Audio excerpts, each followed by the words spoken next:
In this video, I'm gonna teach you how to play Sven co-op with friends on Steam. It's a very easy process, so make sure to follow along. In this video, I'm gonna give you easy to follow instructions on how to host a game for the Sven co-op and how to allow your friends to join you. So to do this, one of you will go over to Start New Game, choose the map. You can control various different options about it here, so if you go over to game, you can change some of these settings, but I recommend leaving it on standard, and then you can go ahead and start. Now, for your friends to join you, you will have to share your Steam ID with them. So make sure that you do okay, and now you will have to open the console.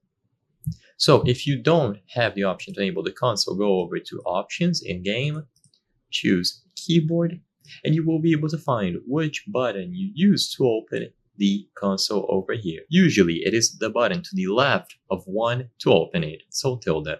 When you press that button, you will be able to find your Steam ID here. So it is going to be Steam followed by a bunch of numbers. All that you have to do is copy this and share it with your friends. What your friends will do is go over to Sven Co-op, and on the home screen or when they are inside of a game, it doesn't matter, type connect space and then follow it up with your Steam ID. So for example, Steam _00000 and so on. Of course, in your case, it would be a bunch of numbers, but I'm using zeros as an example. Then they would press enter and they would connect to the server that you are hosting, as long as you shared your Steam ID with them.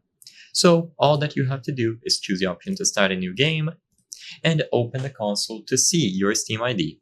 If the Steam ID does not appear right away, you can type status on the console to display it, and then your friends can connect using your Steam ID. I hope I was able to help you on how to play Sven Co-op with friends on Steam. If this video helped you, please be sure to leave a like and subscribe for more very easy tips. Thank you for watching.